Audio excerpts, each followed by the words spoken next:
Ganito yung nakuha ko sa online. So simple lang tong binili ko. Dalawang port siya. Tapos may cover para hindi dumudumi. Meron din siyang switch on and off.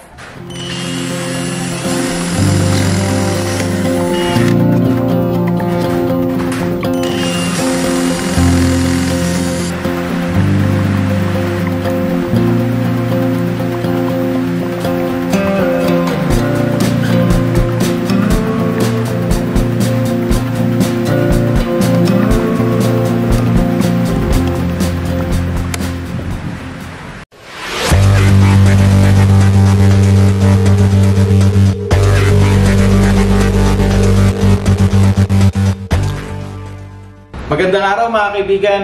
Welcome back to the channel, and for today's video, mag-share na naman po ako sa inyo ng another accessory upgrade para dito sa ating Easy Ride 150P. So this time, maglalagay po ako ng additional charging port. Well, may charging port na naman po itong ating motorsiklo at located siya dito sa kanyang front pocket. Dito located yung kanyang charging port at single lang po yung charging port neto. Very useful yan, especially pagka naglo-long drive tayo. So pagka naka-Waze tayo or Google Maps, habang nakalagay sa cellphone holder yung ating mga cellphone, ay lagi lang siyang naka-connect dito sa ating charging port. At ganun din, pagka lobat lang yung ating cellphone, gusto nating mag-charge, pwede rin nating ilagay dyan dahil kasya yung cellphone natin dyan. At ang kagandahan nito, na isasara para mas secured siya. Ang problema lang, pagka umuulan, pinapasok yan ng tubig. Kaya nga naisip ko na maglagay ako ng extra charging port dito sa kanyang compartment. So plano ko dito sa area na to, diyan ko yan ilalagay. Kasi dito sa loob ng compartment ay hindi to pinapasok ng tubig. Alam naman natin na notorious ang Easy Ride 150P sa water leakage dito sa kanyang compartment. So itong sa akin, hindi na to nagli-leak dahil naglagay ako ng extra rubber. Kumbaga yung rubber na nakalagay dito sa kanyang upuan, pinatungan ko ng isa pang extra rubber para mas makapal siya at for sure ay humapit siya dito sa kanyang mga labi. So itong Easy Ride 150 ko, nagawan ko to ng video. Check nyo na lang yung ating channel, especially yung playlist natin na Easy Ride 150P. So check nyo, marami tayo dong video.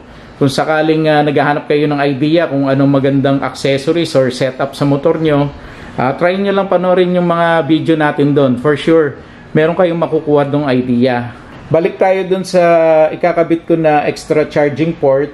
Ganito yung nakuha ko sa online at ilalagay ko yung link nito sa description box. So, simple lang tong binili ko. Dalawang port siya.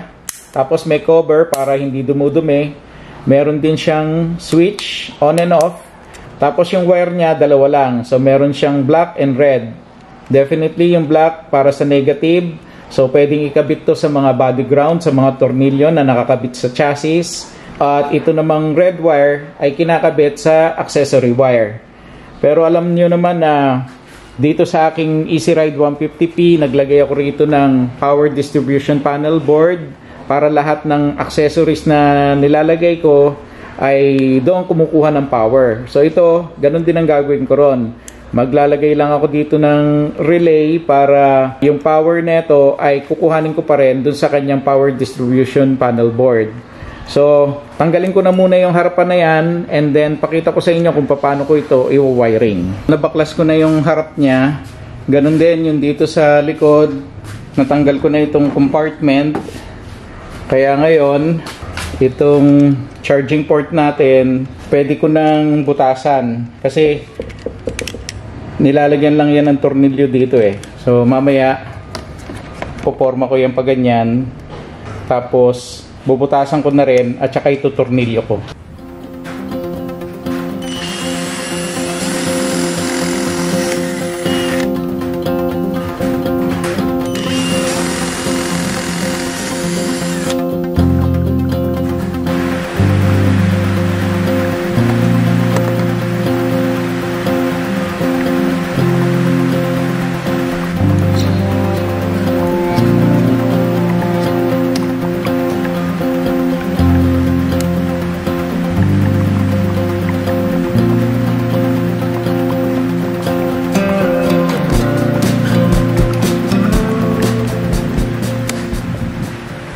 So ito, naikabit ko na siya. Bali, pinutasan ko tapos tinurnilyo ko lang sa likod. Siyempre nagbutas pa ako ng isa para dito sa wire natin. Duduktungan ko to ng wire na aabot hanggang dun sa harapan. So ito, okay na yung mga wire natin, may insulation na siya. Nagdagdag ako rito ng socket connector para na paghihiwalay. Kasi naalala ko, pagka nga pala may ginagawa yung mekaniko dun sa makina natin, kuminsan kailangan tanggalin tong compartment. At kung hindi yan napaghihiwalay, medyo hassle sa mekaniko yon. So next na gagawin ko ay ilalatag ko na yung wire niyan dito sa chassis natin hanggang makarating ako doon sa harap. Tapos yung compartment, ibalik ko na rin din muna dito, pati yung iba niyang accessories. So nakabit ko na yung compartment, tapos yung wire natin andito na sa harap. Ngayon lalagyan ko na lang ito ng relay at ikakabit ko dito sa ating power distribution panel board. So iayos ko na yung mga wirings nito ngayon. Itong positive wire kakabit ko sa pin 87 ng ating relay.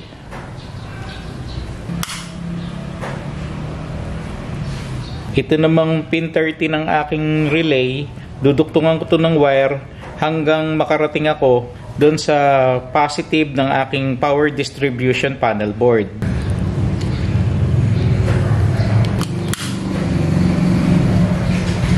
Ito namang pin 85, ito naman ang gagawin kong negative. So, i-connect ko siya dito sa negative ng ating USB charger.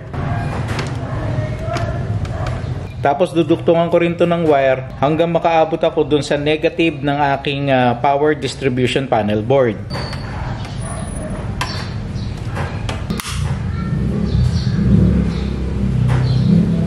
Ito namang 86, duduktungan ko rin to at magtatap ako sa ACC or dun sa accessory wire.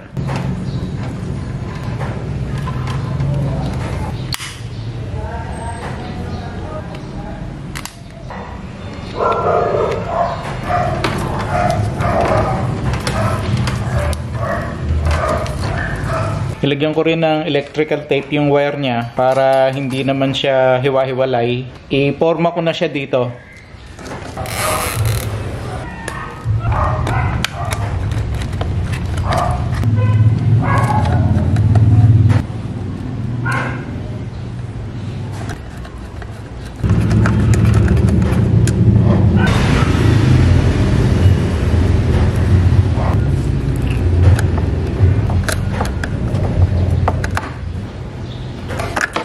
So itong yellow wire na to ay nakakonect din ito sa aking ACC. Ito kasi yung linya ng aking ACC eh. Dito ko na lang muna ikakabit kasi masyado nang maraming nakatap dyan.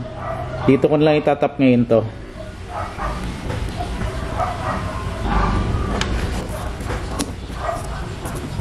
Tapos cable tie ko ulit para maayos yung kanyang wiring. Ngayon lagyan ko na siya ng fuse. So ang gagamitin ko rito 10 amperes. Tapos yung ating takip, nilagyan ko rin ng label USB charger. So okay na to. Pero mag-initial testing muna tayo bago ko i-assemble lahat to. Check natin kung gumagana ba siya. So lagay ko sa ACC yung aking susi. Tapos check natin kung iilaw ba itong ating charger. Yun. Milaw siya. Pag pinatay ko, mamatay. Pag binuhay ko, bubuhay din yung ilaw. So assemblein ko na muna lahat. Iayos ko muna to. And then tsaka tayo mag-testing ng iba't ibang klaseng gadget kung magcha-charge siya. Ginabi na ako kaka-assemble dito sa ating motorsiklo. Kaya minabuti ko ngayong umaga na lang tayo mag-testing. So, nag-prepare ako rito ng 3 items na pwede nating i-testing sa pag-charge. Dito yung aking cellphone, yung LED light na ginagamit ko sa aking mga videos, at saka yung battery na ginagamit ko sa aking camera. So, try nating ilagay sa ACC yung susi. Okay. Ang kagandahan din nitong ating USB charger, meron siyang switch, in which isa yan sa mga nagustuhan ko kung bakit ito yung binili ko na extra charging port natin. So, buhayin natin. Ayun. Umilaw siya. Try muna nating i-charge itong ating LED light. So, pagka sinaksak ko yung USB rito, dapat iilaw yan. So, yun o. May ilaw siya. Kung papatayin ko yung charger natin, namatay din yung pagcha-charge. Buhayin ko, may ilaw siya. So, working yung USB port dito. Try naman natin yung kabila. Subukan ko naman tong battery ng ating camera. So, dito sa charger niya, working naman. Try natin na lagyan siya ng battery. Yun. So, working din. Subukan ko na dito sa aking cellphone. So, tanggalin ko lang itong sa LED light. Tapos, try natin dito sa aking cellphone. So, yun. Ayan o, charging. At kahit dalawa siya, ay gumagana na simultaneously yung dalawang port na ito. At isa pa, katulad ng nasabi ko sa inyo, mas safe talaga na dito tayo sa loob nagcha-charge. Kasi nga, hindi siya exposed sa araw, pag umulan, hindi rin siya mababasa. At saka dahil sa nakatago siya lagi dito sa ating compartment, syempre nakalakyan, mas safe siya sa mga magnanakaw.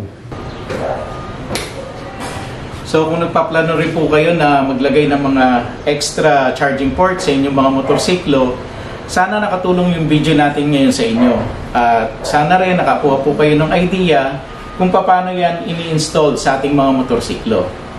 So if you like this video, please share, like, and subscribe to my YouTube channel.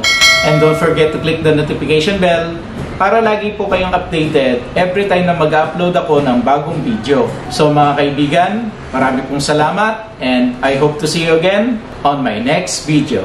God bless!